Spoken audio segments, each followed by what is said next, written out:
Examples of words that you can use in each level. Okay, let's look at knowledge. Okay, the simplest level of thinking. Here, you'll ask students to identify, list, name, state, recall. An objective would be list composers from the classical period. Simple words. Something that a child can do immediately. Okay? Then comprehension would say summarize, explain, interpret, describe, compare, paraphrase. Same thing as described before. If I've given you the classical period and I've told you the information that you need to reiterate to me, now you need to show me that you understand the information. So you can take it and switch it around, put it in your own words. And that tells me that you, even if you didn't understand it before, after having placed it in your own words, you now understand it. Okay? Application: solve, illustrate, calculate, use, interpret, relate, manipulate, apply, modify. That's where we got to rewriting a piece of music and applying what we know about the classical period. What we know about how music was affected, how current events affected our music, how the dynamics were, and things of the sort. Now, can we apply it? Okay? And of course, the ideal verb to use would be apply. Analysis. Analyze, organize, deduce, contrast, compare, distinguish, discuss, plan, devise. Like we said, analysis is a kind of very self-explanatory level of critical thinking. You're going to really get into where you start taking off big chunks and making them smaller and smaller by looking deeper into the information. Okay? And synthesis: design, hypothesize, support, write, report, justify. Remember synthesis, I said that you will have them create their own. Okay? And go ahead and the perfect, I guess, I would say construct, or let's go with design. Let's go with design, okay? Let's ask our students to design a building that would have come from a classical period, or design a building that would have come from their own personal period, as we have given them the assignment to create that came from their own period. And then the last level, evaluation.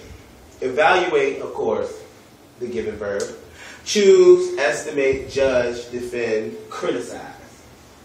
I wouldn't necessarily tell a child to criticize another child's work, but grade things that cause them to criticize or judge, that evoke that action. That's what you want, the verbs that you want to use in your educational objectives. At this point, I would like to know if there are any questions that you guys would like answered from this presentation. Hands, please. Yes, I would like to know, how would you personally define Bloom's taxonomy? In my personal definition, I would say that Bloom's taxonomy is a journey. And it starts the child from a thought or thinking, a frame of mind that is inside the box, in a sense, to outside the box. Taking them from step by step into deeper thinking. Any other questions? Yes? Mr. Eldridge, when dealing with the pyramid, do you think it's more beneficial for the children to matriculate it through the pyramid, like during a certain unit, or during a semester's time? I think it would be more beneficial for students to matriculate through this pyramid in a unit, because units occur more often than semesters.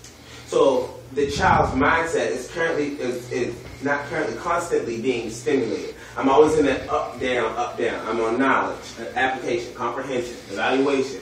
And it happens that way throughout the year, so that when they leave out of that classroom, maybe that semester, then they're able to think on all of these levels because you've covered them more than once. Any other questions? Mr. Eldridge, could you give me an example of a question that you would use in your classroom as it relates to one of the levels of thinking with Bloom's taxonomy? Okay, let's go with my favorite level. Since I am a musician, I like to be very creative. So, of course, I would write about a synthesis and analysis would be my kind of field. So I would ask a child to, maybe not dealing with music, I would ask a child to create a list of new and unusual uses for a deck of cards. Okay, and that will cause the child to think of original things that no one else has thought of. Maybe they have, but in the child's mind, they have to really wreck their brains to think of things that I haven't thought of. So I can't say Uno, I can't say spades. I have to really, really, really dig into my brain and think about new and unusual ways to use a deck of cards. Any other questions? Yes. Excuse me, Mr. Eldridge. What activity would you use to help a student demonstrate application according to Bloom's taxonomy? Let's take it to science, in our science classes.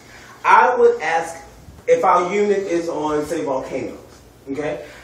After having taught them the information and have them reiterate the information to me, and then seeing them checking for comprehension in our next level, moving to application, I would then give them a project. I would say construct a model of a volcano and show how it works. Just as simple as that. And then your child has moved on to the next level. Any other questions?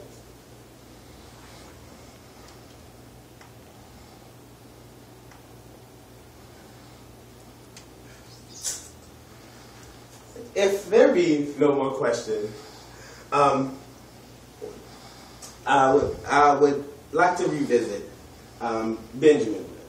Okay, we know that he's a very credible man. He's got his master's and his bachelor's degree from Penn State University, and with a doctorate from University of Chicago. And the work that he's done has made his theories very, very credible.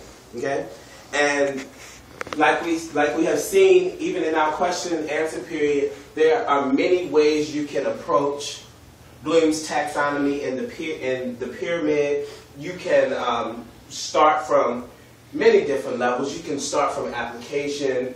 You can even start at evaluation, go down, and then work your way back up. We've seen the importance of Bloom's taxonomy in the classroom, and we have simple ways, such as construct a volcano or create new and unusual uses for a deck of cards. We've seen simple ways that we can use Bloom's taxonomy in the classroom. And we now know its importance in the classroom. So I would like to thank you all for listening to my speech. Thank you.